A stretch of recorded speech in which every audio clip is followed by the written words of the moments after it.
තමයි අද ජීව විද්‍යාවේ පස්වෙනි ඒකකයේ යටතේ අපි සාකච්ඡා කරනවා මානව සම කියන්නේ මිනිස් සමේ ව්‍යුහය සහ එහි කෘත්‍ය සම්බන්ධව යම් කරුණු පැහැදිලි කිරීමට තමයි මාගේ බලාපොරොත්තුව. අපි දැන් මෙහෙම කල්පනා කරමු මිනිස් සම කියන ළමයි මේ සමේ දල සැකස්පක් හරස් කරක් තමයි ඇඳලා තියෙන්නේ. මිනිස් සම සාමාන්‍යයෙන් දේහයේ තියෙන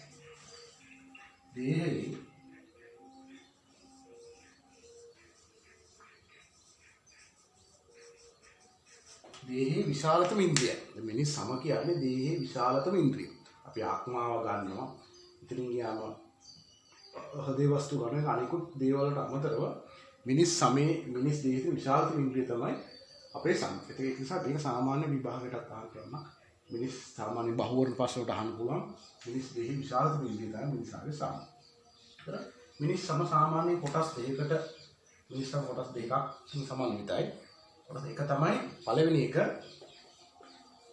අපිචාරණය. දෙවෙනි එක චාරණය. පළවෙනි එක අපිචාරණය, දෙවෙනි එක චාරණය. ඒතර අපිචාරණය තමයි මතු පිටින්ම තියෙන. ඊට පස්සේ චර්මයේ තියෙන. චර්මයට යටින් සමය කොටසක් නුඹ අදස් චර්මයේ කියන එක කොටසක් තියෙනවා. අදස් චර්මයේ කියලා කොටස සමට යටින් තියෙනවා. අපි ඒක නිසා අපිචර්මය, චර්මය, අදස් චර්මය. සමයේ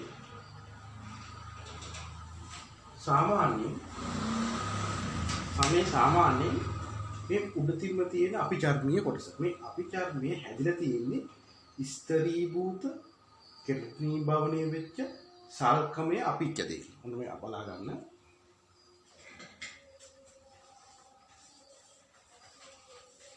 මේ හැදලා තියෙන්නේ පටන් ගන්න සාමාන්‍ය මේත්‍ර තියෙනවා කියුබෝඩල් සයිඩ් නැත්නම් මේ ඝනාකාර සයිඩ්. මේ සයිඩ් එක පාදස්ති ස්තරේ තියෙනවා.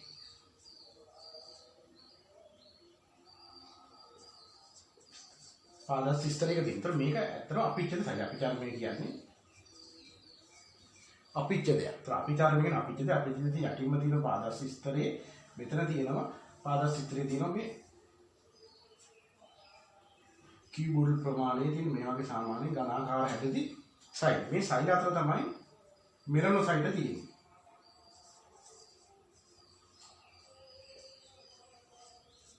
මෙලනොසයිඩ් වලින් කරන්නේ මෙලනින් වර්ණක නිෂ්පාදනය කිරීම.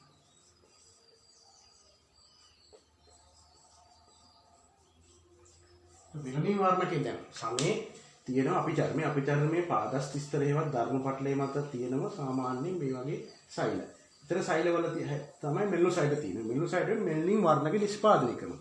මේ මෙලනින් වර්ණකේ තමයි සමේ වර්ණයට අවශ්‍ය සමේ වර්ණයේ පැහැ ලබා දෙන්නේ.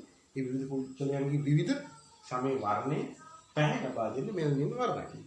ඊළඟට මෙන්න මේ පාදස්ති ස්තර තියෙන සෛල ගුණණය වෙලා බෙදිලා විභාජනය වෙලා ලබා දෙන ඉටිගිල ස්තරයේ සෛල. ඒ වගේම මේ ආකාරයෙන් දිගින් දිගටම ස්තර කිහිපයකින් සමන්විත වෙන විදිහට මිනිසාගේ අපිචර්මයේ නිර්මාණය නැතිනම් අපිචර්මයේ මතුපිටම සෛල තමයි මතුපිටම ස්තරයේ සෛල තමයි කෙරටින් කියන තන්තුමය ප්‍රෝටීන් දැනගත වෙලා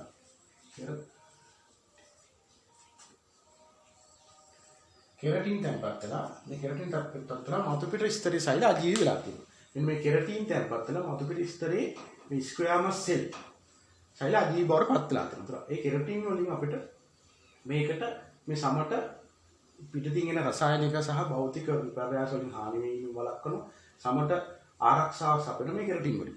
ඒක කෙරටින් තියෙන පිටතින්. ඒතර ඒ කෙරටින් තියෙන නිසා ඒ පිටත ස්තරයේ අජීවී බවට පත් වෙලා තියෙනවා. එතන හදිසියෙන් හරි සාමාන්‍යයෙන් සම කොහේ හරි ගැටුණොත් කාගේ හරි මොනවා හරි ඝර්ෂණයකට ලක් වුණොත් මේ සමේතේ කෙරටින් ස්තරේ මෙහෙම ටික ටික ගැලවිලා අයින් වෙලා යනවා.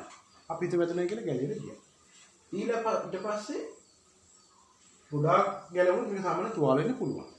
දැන් මේ ගැලවිලා ඉවත් වෙන සෛල නැවත ඊළඟ ස්තරයේ තියෙන සෛල ආයෙත් වර්ධනය වෙලා මේ ගැලවි ගිය අතර සෛල ලබා දෙනවා. ආයෙත් ඒ කෙරටින් සම්පතලා ඒ හැම එකකට පාත් වෙනවා. ඒතර මෙයාගේ ඝර්ෂණයට වෘත දීමට එක හැකියාවක් තියෙනවා.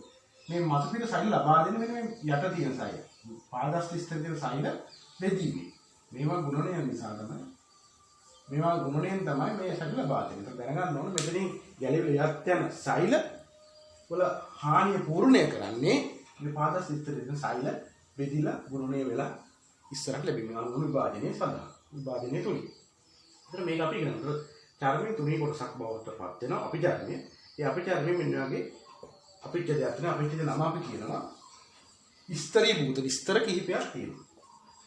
ස්තරී භූත ස්තරී භූත කෙරටනීමය සල්කමය අපිච්ච දෙය. මේක තියෙන්නේ හැමේ උඩට ස්තර කීපයක් ස්තරී භූත කියලා කියනවා.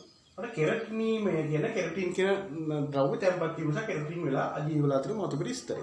මේ සෛල මතුපිට ස්තර සෛල සල්කමේ ස්වභාවය දක්වනවා. තුනී පැතලි වගේ තියෙනවා.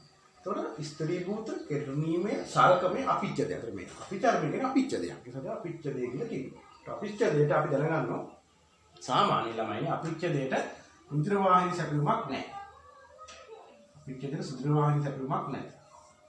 මොකද අපිච්ච සෛලයකට ස්නායු සැපයුමක් නැහැ. නමුත් මේ ස්නායු අන්ත යට සමේ යට චර්මයේ ස්නායු අන්ත වලින් තමයි අවශ්‍ය සංවේදී ස්වභාවය ලබා ගන්න. රුධිර වාහිනී සැපයුමක් ස්නායු සැපයුමක් නැහැ. ඊළඟට මේ රුධිරය ලබා දෙන්නේ මේ පහළින් චර්මයෙන් නැත්නම් සම්බන්ධක පටකයට නැත්නම් අරියල පටකයට සීමාව රුධිර වාහිනියේ විසරණය ලබා දෙනවා අවශ්‍ය පෝෂක පදාර්ථ. ඒවා මේ සෛල කරා ලැබෙනවා. ඒ සෛල වලින් දිගින් දිගට විසරණය මගින් අනිකුත් සෛල දක්වාම මේ පෝෂක පදාර්ථ ගමන් කරනවා. එහෙම තමයි සෛලයක අවශ්‍ය පෝෂණය ලබා ගන්න. ඊළඟ කාරණේ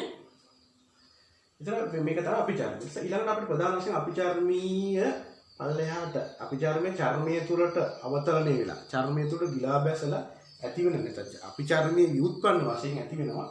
මේ චර්මීය කොටස් වලින් බාහිර චර්මයෙන් ඇති වෙනවා. ඒ කවල විකසනයේදී මේ ස්වේද ග්‍රන්ථි. ඒ කියන්නේ ස්වේද ග්‍රන්ථි.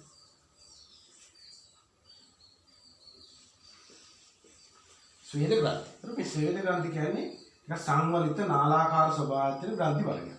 මේ ග්‍රන්ථි වලින් ස්වේදේ නිපදවනවා. ස්වේදේ නිපදවනවා. මත පිළිවෙන ස්වේදේ.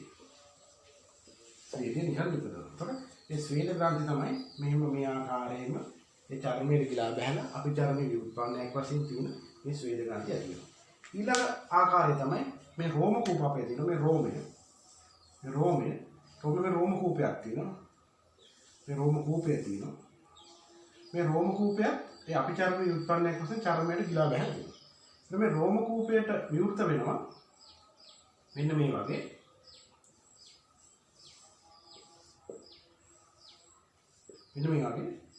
ස්නේහ ද්‍රාවී ග්‍රන්ථි ස්නේහ ශ්‍රාවී ග්‍රන්ථි. ස්නේහ ශ්‍රාවී ග්‍රන්ථි වර්ගයක් ඇති වෙනවා. ඒක රෝම කූපයට මේ හේයා පොලිකල නැත්නම් රෝමේ ඒට ඒ වටේට අවශ්‍ය මේ ස්නේහ ශ්‍රාවී ග්‍රන්ථියේ සීබම් කියන ද්‍රව්‍යය. සීබම් කිය මේ ඉටි වැනි ද්‍රව්‍යයක් නිදහස් කරන මේ ස්නේහ ද්‍රාවී ග්‍රන්ථිය. අන්න ඉටි මේ රෝම කූපයේ වටේට ඇවිල්ලා සමේ මත පිට මෙහෙම ගමන් කරනවා. එතන මේ සමට අවශ්‍ය ජල ප්‍රතිරෝධී ස්වභාවය. ඒ වෝටර් ප්‍රූෆ් ප්‍රමාණය. Water proof. ජල ප්‍රතිරෝධී ස්වභාවයක් ලබා දෙන්නේ මේ සීබම් නිසා. මේ කියන්නේ සීබම්. මේ සීබම් වලින් තමයි මේ අවශ්‍ය ජල ප්‍රතිරෝධී ස්වභාවයක් ලබා දෙන්නේ. එතකොට සීබම් කියන එක ස්නේහසාවී ග්‍රන්ථි වලින් ඇති කරන්නේ. මේ ග්‍රන්ථියේ ශ්‍රාවයන් මේ රෝම කූපයට ලබා දෙන මේ රෝම කූපය හරහා රෝමයේ දිගේ ඊළඟටම සම්මත පිට ගමන් කරලා ඒ සමට අවශ්‍ය ආරක්ෂාව සමේ තෙල් ගතිය සඳහා පවතින ඒ ස්වභාවයක් ඒ සීබම් වල තියෙනවා. ඊළඟට ඒ වෙන විමුක්තිය. ඊළඟ අපි කතා කරමු සමේ පිට තියෙන අපි දිනයි කියලා කිව්වා. අපිච්ච දෙය අපිට තියෙන ඒකුවා ඒක අපිචර්මයේ ඊළඟට අපිචර්ම පිටින් තියෙන මේ අපිචර්මය ඊළඟට මෙතන මේ කොටස අපි කියන චර්මය කියනවා. මේ අපිචර්මයේ පළවෙනි කොටස දෙවෙනි කොටස චර්මය. ඒක චර්මයේ ධර්මනේ මේ චර්මයේ තියෙන අපිචර්මයට යටි. ටිකක් ගණන ස්තරයක් වශයෙන් පවතිනවා. අන්න ඒකේ තමයි අපිචර්මයේ දෙන අදස් චර්මය තියෙන්නේ. හරි? අදස් චර්මය මේ අපි චර්මයේ සාමාන්‍ය යටි දින චර්මයේ සාමාන්‍ය හැදලා තියෙන්නේ අරියල ඒවා අරියල සම්බන්ධක පටකෙන් හැදලා තියෙන්නේ. ඒක ලිහිල් සම්බන්ධක පටකයක්. අන්නේ පටකේ තමයි මේ චර්මය හැදලා තියෙන්නේ සමේ කොටස. ඒක චර්මයේ තියෙනවා මේ වගේ ස්නායු අන්ත තියෙනවා. සංවේදී ස්නායු අන්ත තියෙනවා. ඊළඟට මේක රුධිර වාහිනිය තියෙනවා. ඊළඟට මේ වගේ මෙන්න රෝමය හා සම්බන්ධ රෝම සංකෝචනට සහ ලිහිල් වීමට අවශ්‍ය රෝමෝද්ගාමක පේශි. රෝමෝද්ගාමක පේශි. මේ රෝමෝද්ගාමක පේශි වගේ මෙයක්. මේකට අවශ්‍ය ස්නායු සැපෙමුත් මේකට එම තියෙනවා. ඒතර මිනිස් සිරුරේ අර උෂ්ණත්ව යාමනය කියන ක්‍රියාවලිය යටතේ මේ රෝමෝද්ගාමක පේශි ඉතාම වැදගත්. රෝමෝද්ගාමක පේශි ඒ රෝම කූපේ හා සම්බන්ධ වෙලා පවතිනවා. ඒකත් අපිට මතක් කරගන්න ඕනේ. ඊළඟ කාරණේ තමයි මේ චර්මයේ තව අඩංගු වෙනවා ප්‍රධාන සෛල වර්ග කීපයක්. ඒ ප්‍රධාන සෛල වර්ග කීපයක් තමයි තාන්තු සෛල. තාන්තු සෛල. අනිත් එක තමයි මහා බක්සාන සෛල. මහා බක්සාන සෛල. අනිත් එක තමයි කුඹ සෛල. ඉන්නේ වගේ තාන්තු සෛල, මහා බක්සාන සෛල, කුඹ සෛල කියන සෛල වර්ග තුනකුත් මේකේ තුල අඩංගු. අපිට ඊළඟට අපි කියා දුන්නා සාමාන්‍ය පද ශ්වේත ග්‍රන්ථි තියෙනවා, ස්නේහසාය ග්‍රන්ථි තියෙනවා, රෝමෝද්ගාමක පේශි තියෙනවා, මේ ස්නායු අන්ත තියෙනවා, රුධිර වාහිනිය තියෙනවා, වසානාල තියෙනවා. මේ වගේ දැන්තර ඒ ටික අපිට කියන්න පුළුවන්. සමහර ස්නායු වල අපි කතා කරලා ස්නායු වල ආකාර කිහිපයක් තියෙනවා. අංක 1, අංක 2, 3, 4, 5 මේ සංවේදී ස්නායු අන්ත තියෙන එකක් තමයි අපි උදාහරණයක් ගමු.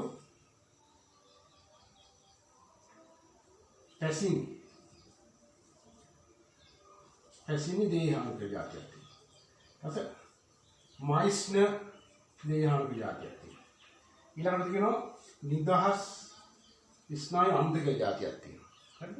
ඒ පැසිනි දේහානු තියෙනවා, මයිස්න දේහානු තියෙනවා, නිදහස් ස්නායු අන්ත තියෙනවා, ක්‍රවුස් අන්ත බල්බ කියලා ජාතියක් තියෙනවා. තව ඊළඟ රපිනි අවයව කියලා ජාතියක් තියෙනවා. ඊට පස්සේ කියලා තියෙනවා තව මේ මර්කල් මඩල කියලා ජාතියක් තියෙනවා. මේ වගේ ආකාරයේ කිහිප සංවේදන ලබා ගන්න පුළුවන් සංවේදී ප්‍රතිග්‍රාහක වර්ග ස්නායු වර්ග කිහිපයක් තියෙනවා. ඒක උණුසුම, සිසිල, ඊළඟට මේ පීඩනීය, සාමාන්‍ය පීඩනීය, ඒ වගේ විවිධ උත්තේජ ප්‍රතිග්‍රහණය කර ගන්න පුළුවන් ස්නායු කොටස් තියෙනවා. ඒ සමේ චර්මයේ තුල. ඒක අර්ථය පැසිනි දේහානු, මයිස්න දේහානු, නිදහස් ස්නායුවන්ත, ඊටසේ මර්කල් මඩල, රපිනී අවයව, ඊටසේ ක්‍රවුස් අන්තබල්බ අන්නේ වගේ කොටසුත් මේ චර්මයේ තුල පවතිනවා.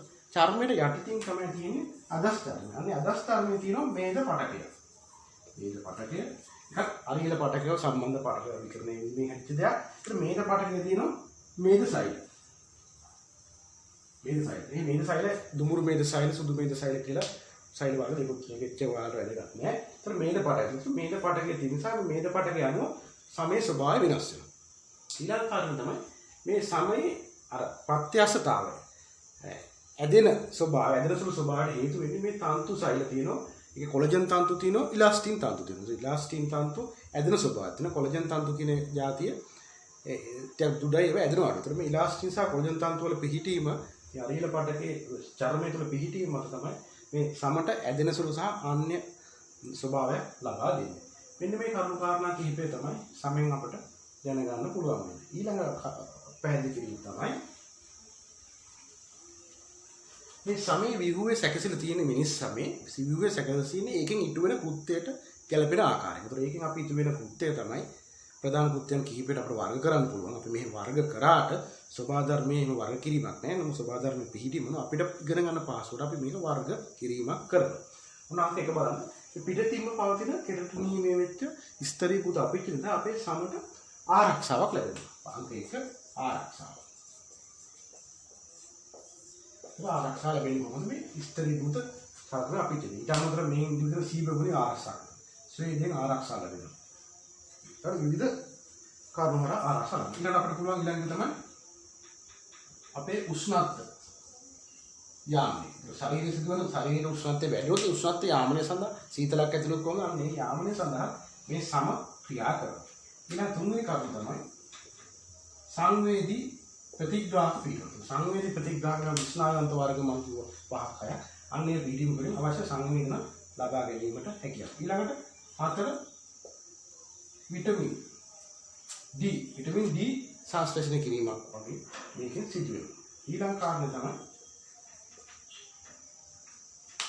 අපිට ආරක්ෂා ලබා දෙනවා. ඉතින් ගියාම උෂ්ණත්වය යාමනය කරනවා.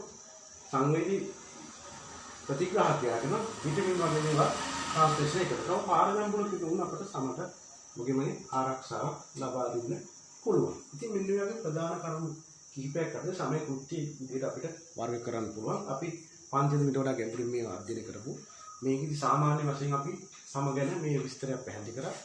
මේ විස්තරයට තමන් ඉගෙන ගන්න පාඩමට අදාළව ජීව විද්‍යාව යම් පැහැදිලි කිරීමක් කරා. මේ පැහැදිලි කිරීම හරියට ලබාගෙන හොඳට මතක තියාගන්න.